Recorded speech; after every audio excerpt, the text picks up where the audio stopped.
ब्रह्मा गुरुर्विष्णु गुरुर्देवो महेश्वर गुरुर्साक्षात् परब्रह्म तस्मै श्री गुरवे नमः। अनंत कोटि ब्रह्मांड नायक जगत नियंता जगदीश्वर तड़ित पीतांबर धारे अकारण करुणा अवनालय भक्तवांछा कल्पतरु नंदनंदन यशोदानंदन ब्रजेंद्र नंदन भगवान श्री बालकृष्ण प्रभु के इस पावन सरस्मयी परम मंगलमयी परम कल्याणमयी कथा के रसिक कल सायंकाल के प्रसंग में भगवान श्री कृष्ण और रुक्मिणी का प्रथम विवाह कैसे हुआ इस प्रसंग का रसपान कर रहे थे। आगे का प्रसंग क्या है, प्रभु कैसे लीला किए हैं, चलो प्रभु से प्रार्थना करें जो समय अपने पास बचा है उसका सदुपयोग करते हुए उस परम पिता परमात्मा के चरणों में अपने आप को समर्पित कर अपने मानव तन को कृतकृत्य करें, धन्य धन्य करें। कृष्ण रुक्मिणी के प्रथम पुत्र के रूप में कामदेव आता है प्रद्युम्न बनकर। कामस्तु वासुदेवांश दग्ध प्रागरुद्रमन्युना देहोपपत्तये भूयः तमेव प्रत्यपद्यता सेव जातो वैदर्भ्यां कृष्णवीर्यसमुद्भवः प्रद्युम्न इति विख्यातः सर्वतो लोमापितः। कामदेव जो शंकर के क्रोधाग्नि में जलकर राख हो गया था, कामदेव जो रासपंचाध्यायी में भगवान से पराजित हुआ था, वही भगवान के यहाँ पुत्र बनकर के आया। जैसे प्रद्युम्न का जन्म हुआ, वह एक सम्रासुर नाम का राक्षस था, जिसको वरदान मिला था कृष्ण का जो प्रथम पुत्र होगा उसी के हाथों तो मारा जाएगा। मृत्यु से बचने के लिए अपने सावधान है। जैसे उस बालक का जन्म हुआ, सूतकाग्रह से उस बालक को उठाया, ले आकर समुद्र में फेंक दिया। जब बालक को समुद्र में फेंका तो निश्चिंत हो गया, सोचता है कि अब मेरा काल समाप्त हो गया, मुझे कोई मार नहीं सकता। लेकिन इस संसार में आज तक न कोई मृत्यु से बचा है, न बच रहा है, न बचेगा। बचने का कोई उपाय करे, सबको यहाँ से जाना ही पड़ेगा। क्यों? आया है सो जाएगा राजा रंग फकीर, कोई सिंहासन चढ़ चला, कोई बंधा जंजीर। कोई तो सिंहासन में बैठ के जाएगा और कोई जंजीर में बैठ के जाएगा। जिसके जैसे कर्म होंगे उसको वैसा ही फल मिलेगा। लेकिन जाना तो निश्चित है, हर किसी को यहाँ से जाना ही है। इस संसार में हमारा आप रहेंगे ये निश्चित नहीं है, लेकिन जाएंगे ये निश्चित है। कब तक रहेंगे कोई गारंटी नहीं किसी के पास। क्या किसी के पास कोई गारंटी? इसलिए जो 2 दिन का समय मिला है तो हो सके तो अपने आप को भगवान के चरणों में लगाकर भगवत चिंतन में डुबाकर अपना कल्याण करो। सम्रासुर उस बालक को ले आकर समुद्र में फेंका, उस बालक को मछली निकल ले गई। जैसे मछली निकली, प्रभु की ऐसी कृपा, उस बालक को बचा लिया मछली के पेट में। मछुआरे आए मछली पकड़ने के लिए, वही मछली जाल में है जिसके पेट में बालक है। बहुत बड़ी मछली थी। तो सोचते हैं कि ये तुम्हारा सम्रासुर के रसोई के लायक है। सम्रासुर के रसोई में जब पहुंचाए तो वहां उसके अंदर से एक बालक निकला। सम्रासुर नहीं पहचान पाए कि मेरा काल है, उस बालक का पालन पोषण करवाता है। तब नारद जी पहुंचे रति के पास, रति को समझाते हैं देवी आपके पति का जन्म हो चुका है, जैसे सारा प्रसंग बताए। रति आकर उस बालक का पालन पोषण करती हैं। जब बालक बड़ा हुआ तो एक दिन रति श्रृंगार करके पहुंच गई। जब रति श्रृंगार करके पहुंची, कामदेव प्रद्युम्न कहते हैं क्या बात है, आज आपका हाव भाव कटाक्ष कुछ बदला हुआ है? तो बहुत सुंदर उत्तर देती हो। कहते हैं महाराज, भगवान नारायण सुता संवरेणार्तो विहार अहम तेजगता पत्नी रते कामो भगवान प्रभो। हे नाथ, मैं आपकी मां नहीं हूं। संबरासुर आपके पिता नहीं है, आपके पिता है द्वारकाधीश, मां है रुक्मिणी। ये तो राक्षस मृत्यु से बचने के लिए आपको ले आकर समुद्र में फेंका था। आप कामदेव के अवतार हैं, मैं आपकी पत्नी रति हूं। जैसे पता चला प्रद्युम्न को संबरासुर का उद्धार किए, इसका बड़ा सुंदर भाव है। प्रद्युम्न को बोध हुआ अपने माता पिता के बारे में कब? जब रति समझाई। रति को बोध कब हुआ? जब नारद की कृपा हुई। संबरासुर माने भगवान की माया, प्रद्युम्न माने जीव, रति माने हमारी आपकी बुद्धि और नारद माने संत। जब नारद रूपी संत हमारी आपकी बुद्धि को मिलेंगे, उनके द्वारा पता चलेगा हमको आपको कि हमारे आपके असली माता पिता कौन है। जब उसका बोध होगा तभी हमारा आपका कल्याण होगा। हमारे आपके असली माता पिता कौन है? प्रभु। जिस समय प्रभु राम वन को जा रहे थे, लक्ष्मण जी पहुंचे सुमित्रा के पास। तो सुमित्रा कितना सुंदर संकेत की, मैं लक्ष्मण बेटा, जब प्रभु ने कहा था कि मां से अनुमति लो तो मेरे पास क्यों आए? मेरे पास न आते मुझे ज्यादा प्रसन्नता होती। क्यों? देखो, दशरथ तुम्हारे एक जन्म के पिता हैं और मैं तो तुम्हारी एक जन्म की मां हूं। लेकिन तात तुम्हारे मात वैदेही, पिता राम सब भांति सनेही। बेटा लक्ष्मण, असली मां तुम्हारी सीता तो तुम्हारे सामने खड़ी थी। असली पिता तुम्हारे राम है। हमारे आपके जो माता पिता हैं वो राम सीता है, राधा कृष्ण शिव पार्वती लक्ष्मी नारायण जीव आपके इष्ट हो। असली माता पिता वही हैं। ये आज जो माता पिता बन के आए हैं, हर जन्म में हमारे आपके माता पिता होंगे, इस बात की कोई गारंटी है क्या किसी के पास? बोलो, नहीं है ना। इसलिए प्रद्युम्न रूपी जीव को जब नारद जैसा कोई संत मिलेगा, उसकी बुद्धि में ये बात बैठेगी कि हमारे माता पिता कौन है, तभी हमारा आपका कल्याण होगा। तात तुम्हारे मात बल, तात तुम्हारे मात बल, पिता राम सब भात सने, पिता राम सब भाति सने, तात तुम्हारे मात वेदे, तात तुम्हारे मात वेदे।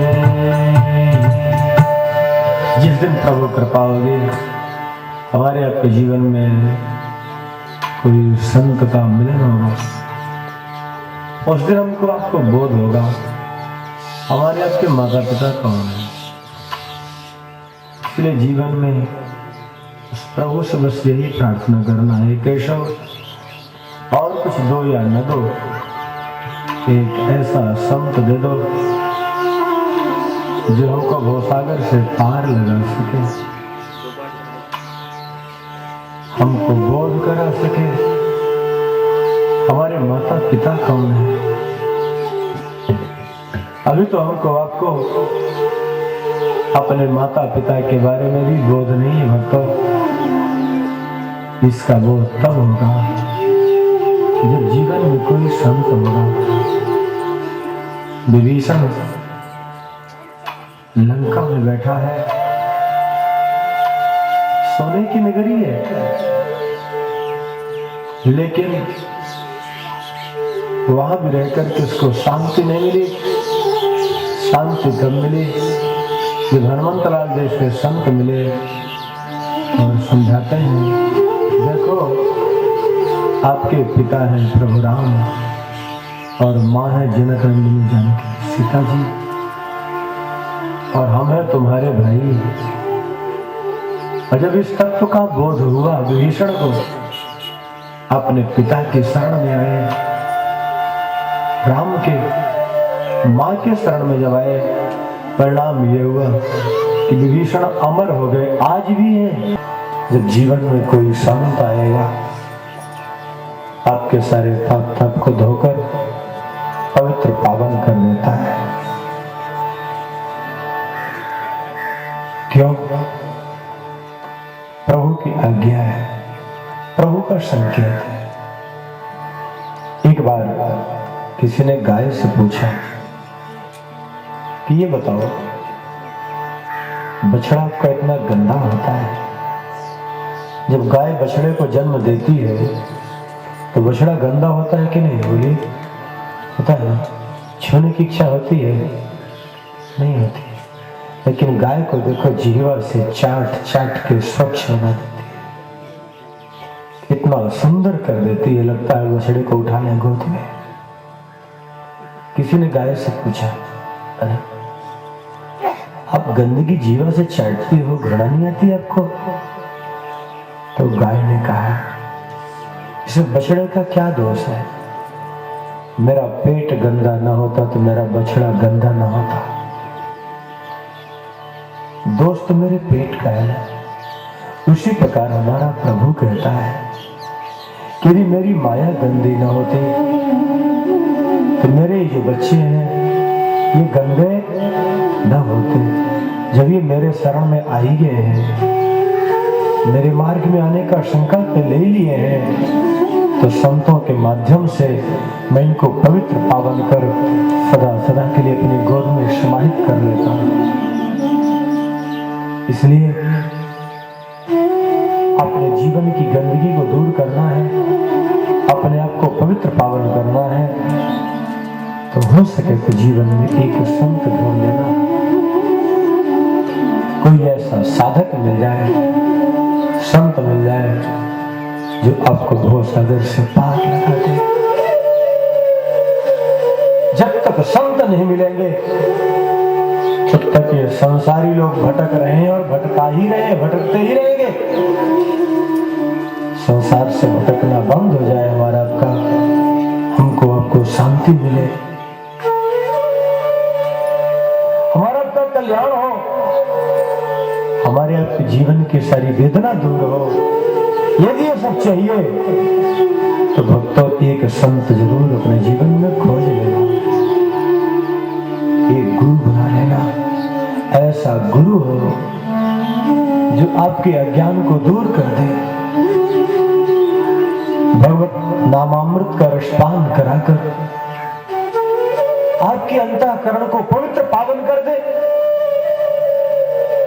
हम जिनके लिए संसार में भटक रहे हैं, जिन यार दोस्तों के पीछे अपने इस अनमोल समय को बर्बाद कर रहे हैं, ये बताओ जिस दिन हमारा आपका शरीर छूटेगा ये कोई साथ जाएंगे क्या? दोबारा कभी इनसे मुलाकात होगी? जो इस नगर से चले गए क्या दोबारा लौट के आए हैं? हम और आप भी लौट के नहीं आएंगे। जाना कहीं और है, ठिकाना कहीं और है। यहाँ व्यर्थ फालतू अपने समय को क्यों बर्बाद करते हो? जहां कहीं बैठो भगवान की चर्चा करो। ऐसे लोगों के पास बैठो जहां बैठने से आपका मन पवित्र पावन हो, आपका मन भगवान में लगे। नहीं तो भक्तों, अकेले आए हो और अकेले ही जाना है, कोई साथ नहीं जाएगा। ये शरीर भी साथ नहीं जाएगा। मिट्टी का पुतला मिट्टी में मिल जाएगा, जला करके राख कर देंगे।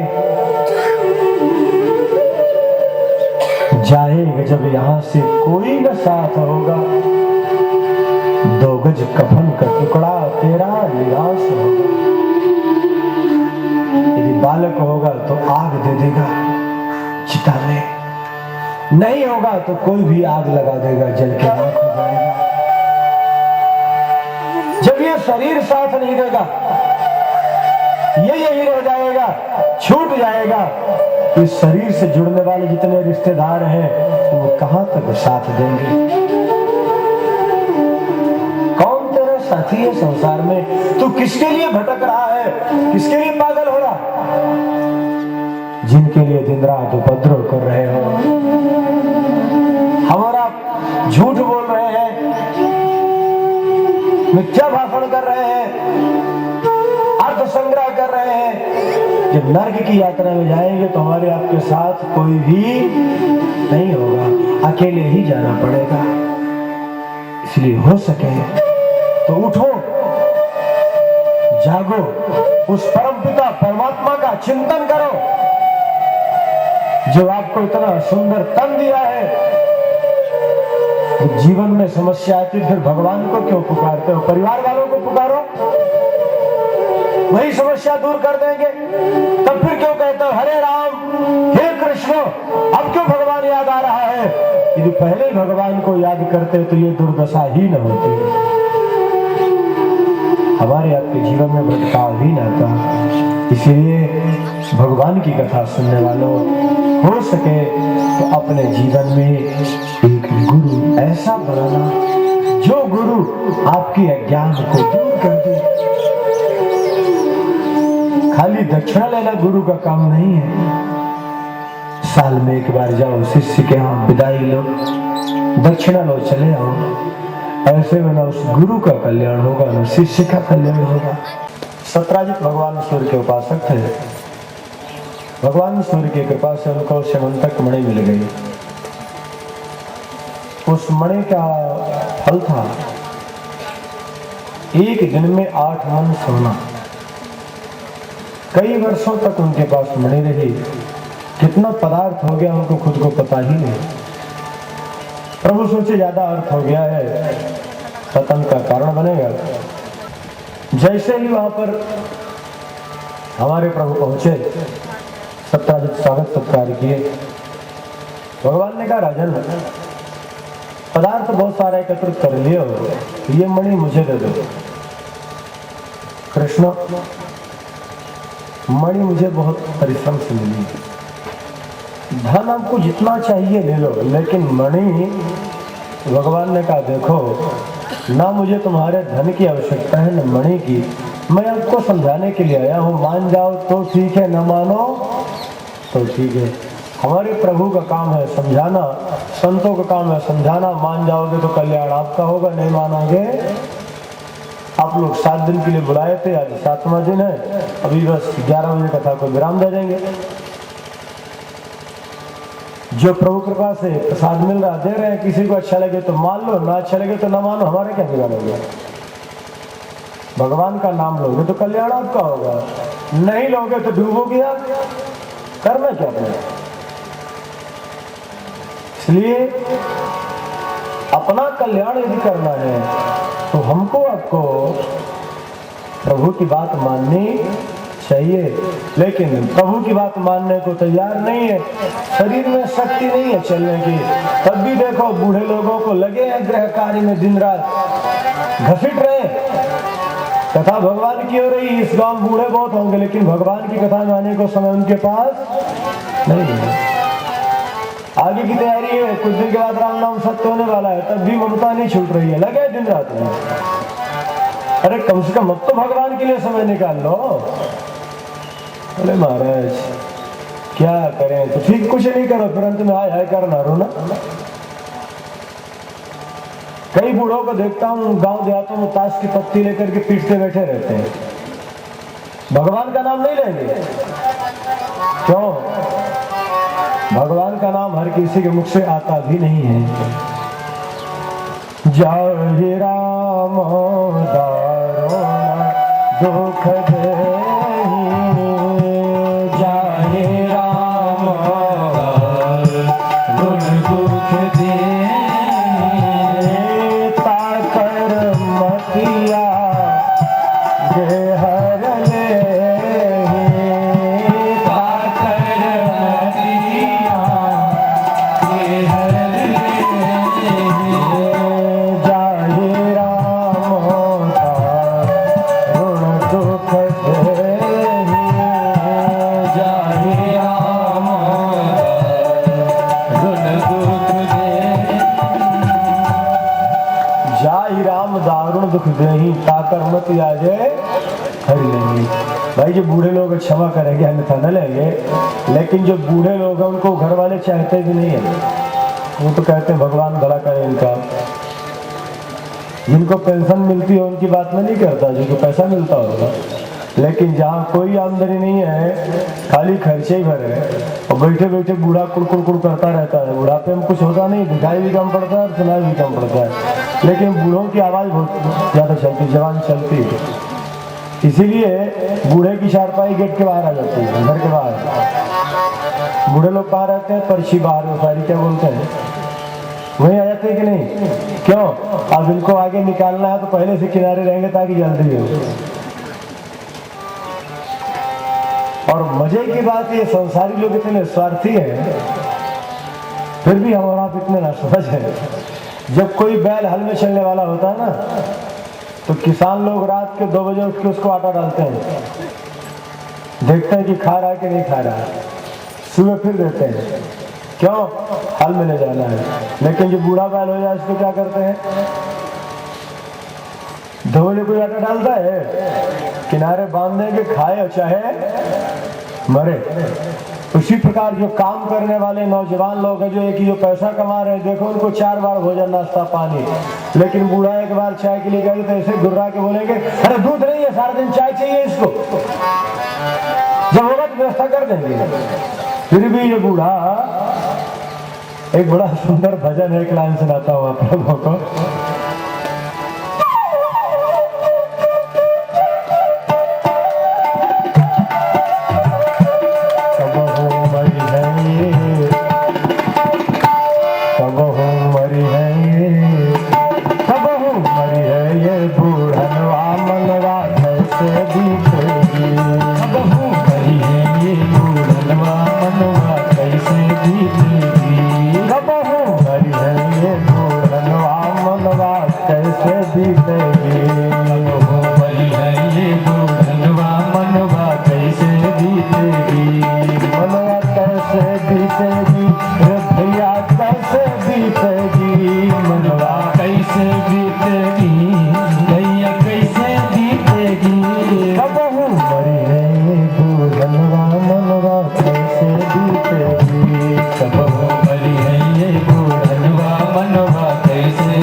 बड़ी विलक्षण हो जाती है। कैसे हो जाती है?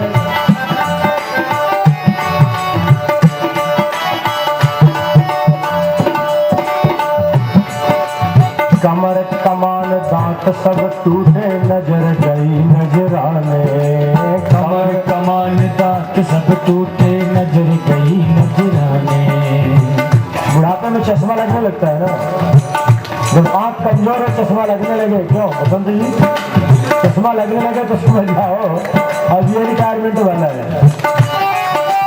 कमर कमान दांत सब टूटे, नजर गई नजराने।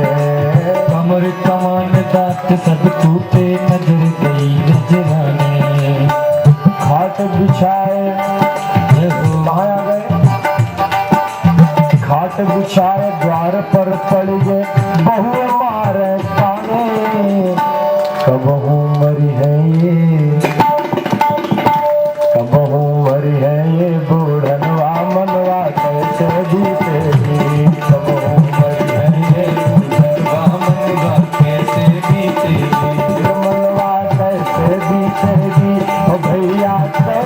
बीतेगी मनवा कैसे बीतेगी भैया कैसे बीतेगी कब हूँ मरी है ये बूढ़नवा मनवा कैसे बीतेगी कब मरी है ये बूढ़नवा मनवा कैसे बीतेगी।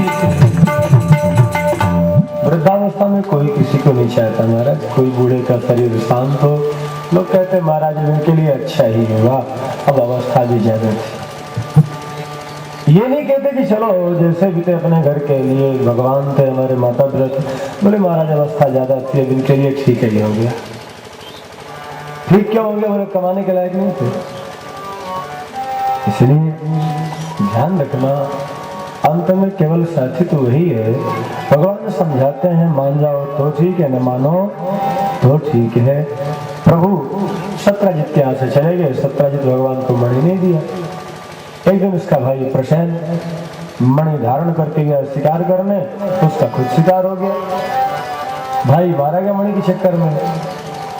अपनी पत्नी से कहता है लगता है कृष्ण मेरे भाई को मरवा दिए। भगवान के माथे पर कलंक लग गया। क्यों? प्रभु गणेश चौथ का चांद देख लिए थे इसलिए। प्रयास करना चाहिए गणेश चौथ का चांद हमको आपको दिखाई नहीं पड़े। उस दिन चंद्रमा मत देखना, नहीं गलत काम नहीं करोगे तब भी कलंक का टीका लग जाएगा। भगवान गणेश चौथ का चांद देखी, कलंक का टीका लगा। सत्राजित अपनी पत्नी से कहता, वो अपनी दासी से कहते कहते वो बात पहुंच गई रुक्मिणी के पास। भगवान यदुवंशियों को लेकर के चल पड़े।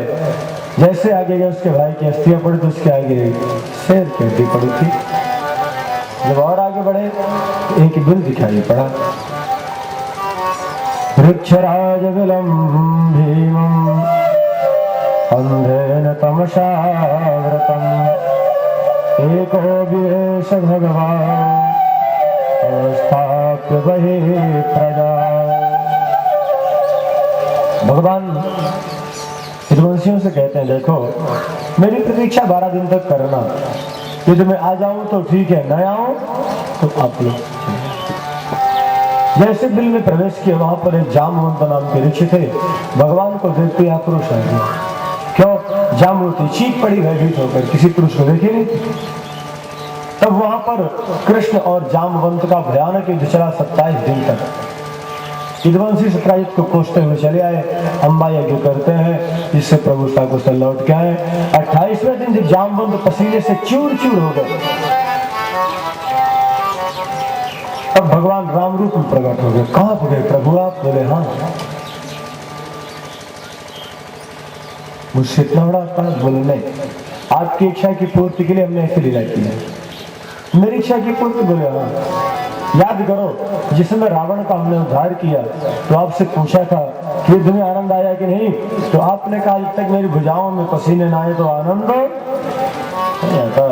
तो पसीने ला देता उसी समय, लेकिन मर्यादा में था। तब जामवंत चरणों में गिर पड़े, प्रभु मुझसे भूल हो गई। अपनी पुत्री जामवती का विवाह भगवान कृष्ण के साथ करके मणि भी दे दिए। सत्राजित को पता चला, बड़ी गिलानी हुई। सोचता है सत्यभामा का विवाह कृष्ण के साथ करके मणि दे दूंगा। विवाह तो कर दिया लेकिन मणि का दान नहीं किया। भगवान समझ गए कि ये भी मारा गया। एक बात ध्यान रखना, जब कथा सुनते हैं तो मणिराम कहता है कि हाँ बिल्कुल ठीक ऐसे ही करना है, लेकिन कुछ समय के बाद अरे नहीं अभी ये नहीं, ये जरूरी है। मन लोभी मन लालची मन चंचल मन चोर मन के मते न चाहिए ये पलक पलक मान। ये मन बड़ा विलक्षण है, कब कहां कैसे भटक जाए कुछ पता नहीं है। मन है मनुष्याणाम कारणम बंध मोक्ष है। हमारे आपके जीवन में बंधन और मोक्ष का कारण केवल मन ही है। सत्राजित मणि नहीं दिया। सद्धन्वा नाम का राजकुमार रात में नगर में प्रवेश किया। सत्राजित का सिर काटा, मणि लेके चला गया। मणि के चक्कर में दोनों भाई मारे गए। कि भगवान ने समझाया नहीं माने, आखिर वही हुआ। सत्यभामा को बड़ी पीड़ा हुई। फिर तो पिता कृष्ण बलराम चल पड़े। सद्धन्वा को पता चला कृष्ण आ रहे हैं, भागा वहां से, मणि दे दिया, क्रूर को चला गया बिहार प्रांत की ओर। भगवान कृष्ण चक्र से उसकी गर्दन अलग कर दिए। मणि तत्र न विद्यते, लेकिन वहां पर मणि नहीं थी। तब बलराम और कृष्ण मानवीय लीला करते हैं। कलयुग में भाई भाई विवाद क्यों होता है? बड़ा भाई सोचता है छोटे भाई के पास है, छोटा भाई सोचता है बड़े के पास धन ज्यादा है। जहां ये भाव आया वहीं फिर 63 के 36 हो जाते हैं। क्यों? 63 और मालूम है कि नहीं? क्यों? 63 का अंक दोनों का मुख्य तरफ, 36 में दोनों का लिख के देखो ना, ऐसे होगा कि नहीं होगा? ये तो जीवन में आता होगा आप लोगों के भी कई बार, कभी 63 कभी 36। उपाध्याय तुम्हारा बुक होगी बेचारा, और आप भी कभी कभी तो एहसास करते होंगे 63 और 36। एक तरफ 6 और 3 दोनों का मुख्य तरफ होगा, जब 36 हो गए तो पीठ होगी। तो भाई भाई में जो विवाद होता है मूल बस वही जड़ होता है। झगड़े की जड़ 3, जड़ जोरू जमीन, सारी समस्या वही है। भगवान अक्रूर जी को बुलाया काशी से, जब मणि दिए बलराम जी का संदेह दूर हुआ। इसके बाद प्रभु हस्तिनापुर गए, अर्जुन को लेकर के जाते हैं यमुना के किनारे, जहाँ सूर्य पुत्री कालिंदी तप कर रहे थे। भगवान तो जानते थे, फिर भी अर्जुन से कहते हैं जाकर के पूछो ये कौन है। तब अर्जुन वहां पर गए। जब अर्जुन गए तो पूछते हैं का तुम कस्यास शस्त्रोण कुतोऽसि किंचिकीर्षसि मन्ये त्वां पतिमिच्छन्ति सर्वं कथय शोभने। हे सुंदरी, हे देवी, आप कौन हो? किस तत्व की प्राप्ति के लिए इतनी कठिन तपस्या कर रही हो?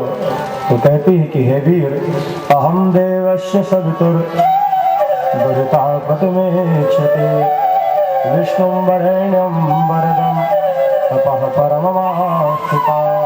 मैं सूर्य पुत्री कालिंदी हूँ। भगवान नारायण को पति के रूप में पाने के लिए मैं कठिन तप कर रहे हैं। अर्जुन आकर भगवान से बताए, भगवान सूर्य पुत्री कालिंदी को भी स्वीकार किए। इसके बाद हमारे प्रभु के विवाह होते हैं। मित्र वृंदा, नागवजी, भद्रा और लक्ष्मणा, ये कृष्ण के सुपुत्रानियां हैं। 16,100 राजकुमारी भौमासुर के यहाँ बंद थी। भगवान के पास पत्र आया, सत्यभामा को लेकर के गए, राक्षस का उद्धार किए, उन राजकन्याओं का बंधन मुक्त। भगवान ने कहा जाओ अपने अपने घर। प्रभु, हम लोगों का जीवन परम पवित्र पावन है, लेकिन ये संसारी लोग अब मुझे स्वीकार नहीं करेंगे। हमारे सामने 2 विकल्प है, या तो हम सब शरीर का त्याग करें या आप वर्ण करें। भगवान ने कहा चलो कोई बात नहीं, जिसको सब ठुकरा देते उनको मैं अपना लेता हूँ। एक ही मुहूर्त में भगवान सबके साथ विवाह कराते हैं। ये 16,000 उपासना कांड के मंत्र थे, और ये 100 अप्सराएं थी जो नर नारायण को तपस्या से डिगाने के लिए आई थी, लेकिन मोहित हो गई। भगवान उनकी इच्छा की पूर्ति के लिए ऐसे लीला कर भगवान का विवाह। इसके बाद सत्यभामा के यहाँ प्रभु लाकर कल्पवृक्ष आंगन में लगाते हैं। कृष्ण रुक्मिणी का हास प्रयास होता है। रुक्मिणी सोचती है हमारे प्रभु से भाई की मित्रता हो, तो रुक्मिणी की पुत्री की शादी जाम्बवती के बेटे के साथ करवाती है। जब बारात की विदाई हुई तो रुक्मिणी बलराम जी को रोक लिया। अब तो आप रिश्तेदार हो गए हमारे, इसलिए वहां तो कुछ समय रुके, वहां खेल खेलते हैं, चौसर पास, क्या बोलते हैं इसको, ये खेलते हैं लोग चौपट, उसको चौसर क्या बोलते हैं भगवान ने। देखो चौसर नाम बेकार, चौपटे नाम ठीक है। जितने खेले चौपटे तो हो गए। पांडव खेले तो चौपट हो गए, वनवासी हो गए, और रुक्मिणी खेला तो मारे जाएंगे। अन्याय करके हरा देता है, बलराम जी को चिढ़ाता है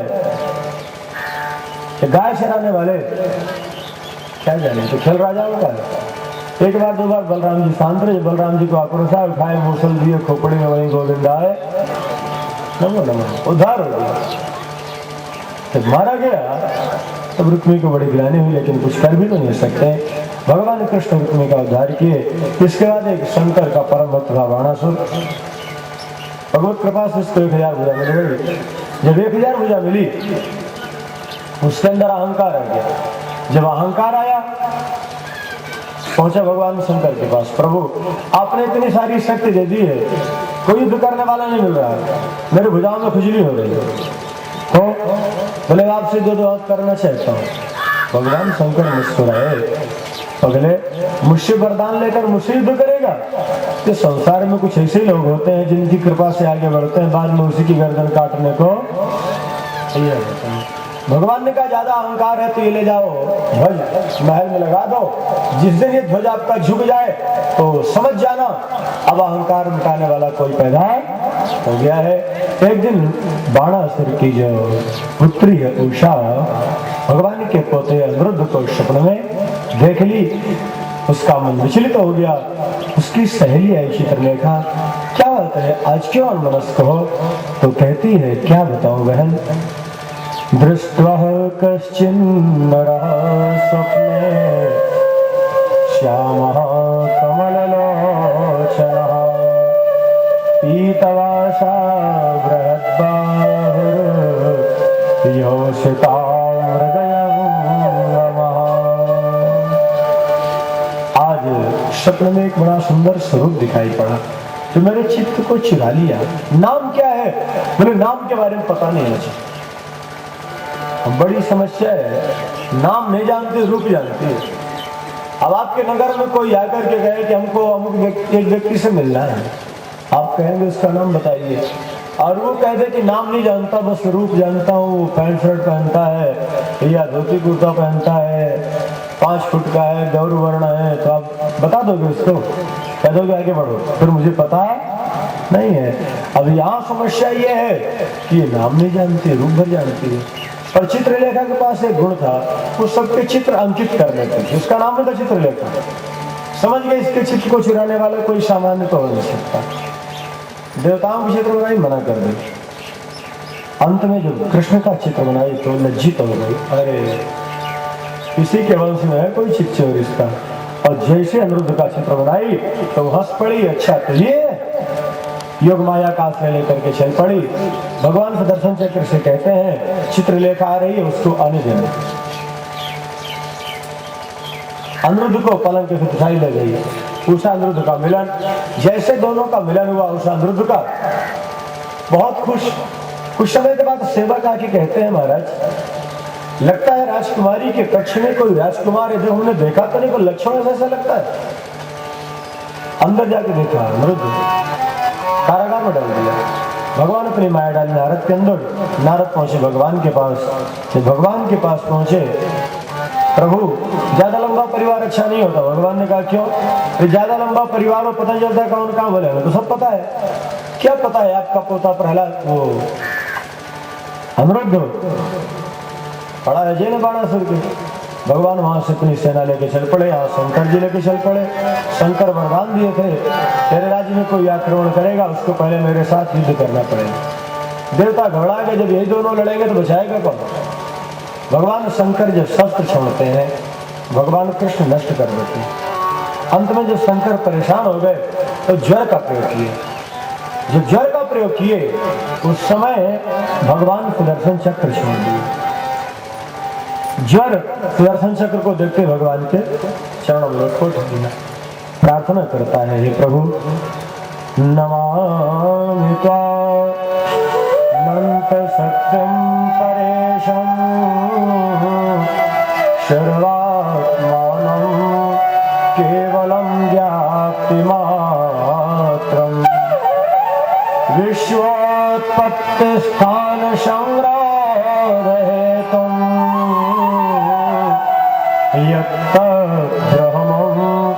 ब्रह्मलिंगम प्रशांतम्। जिसकी शक्ति का न कोई आदि न कोई अंत है, जो जगत के नियंता है, सृष्टिकर्ता, पालक, संहारक है, ऐसे परमपिता परमात्मा से युद्ध करने नहीं, मैं तो आपके शरण में आया हूँ। ये शरणागत वत्सल, क्या शरण में आई अपने भक्त की रक्षा नहीं करोगे क्या? तब भगवान चक्र से कहते हैं इसको छोड़ दो।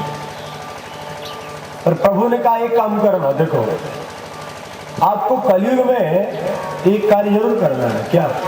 जो मेरी कथा सुने या ज्वर स्तोत्र का नित्य 3 बार स्मरण कर ले इस प्रसंग का, उनको कभी मत परेशान करना।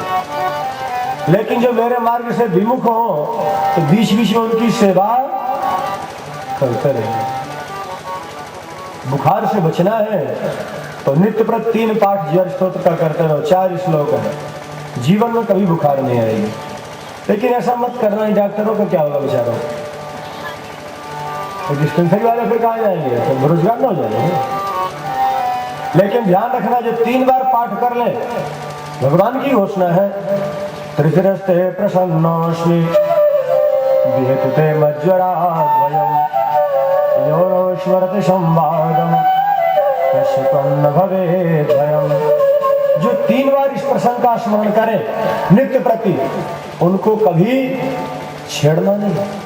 लेकिन जो कभी न पढ़े, पठन पाठन करे, मेरे मार्ग में ना आए, तो उनको छोड़ना भी नहीं, बीच में उनकी सेवा करते रहना। वैसे टाइम नहीं मिलता, बहुत सारा काम रहता भगवान का नाम लेने के लिए, लेकिन जोर की बुखार चढ़ती होगी तब खेत की कटाई होती होगी कि नहीं, अभी बोझट होते होंगे हमें ही चराने जाते होंगे नहीं जाते होंगे।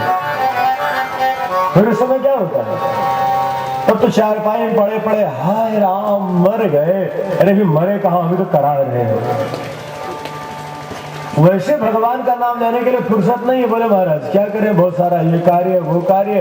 और जब भगवान कहते ठीक है नहीं है टाइम है, चल मैं निकालता हूँ, जहाँ जोर की बुखार चढ़ी फिर पड़े चारपाई चीख रहे चिल्ला रहे। वैसे भगवान का नाम नहीं लेंगे, जब बुखार आएगी अरे राम मर गए, तो कदाचित डॉक्टर महोदय बोले इंजेक्शन लगाना पड़ेगा, और जहाँ इंजेक्शन निकाले तो कौन याद आता फिर,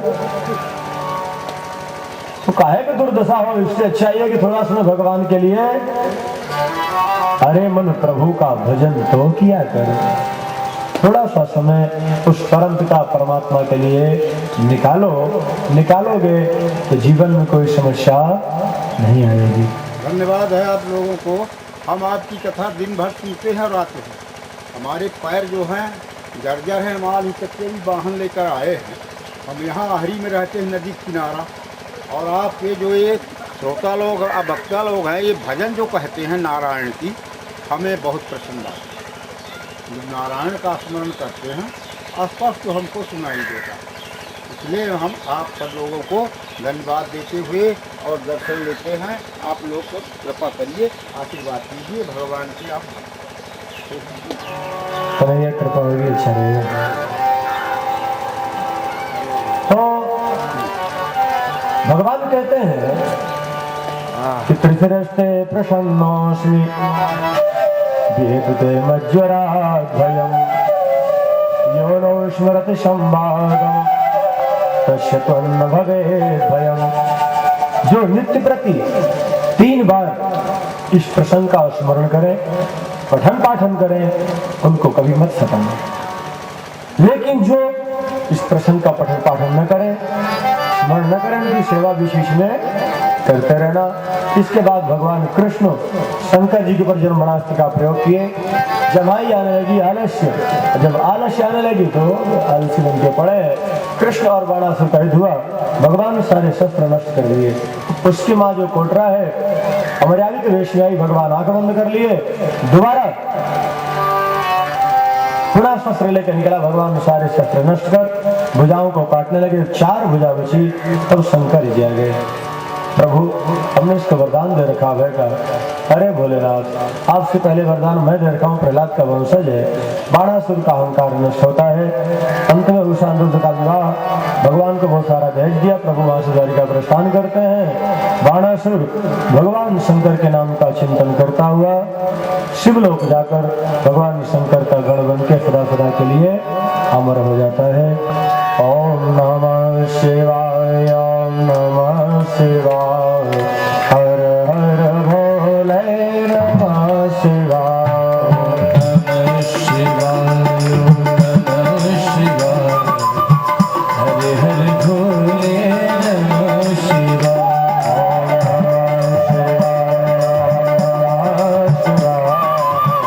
हर हर भोले नमः शिवाय। नमः शिवाय, नमः शिवाय, हरे हरे भोले नमः शिवाय,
हरि बोल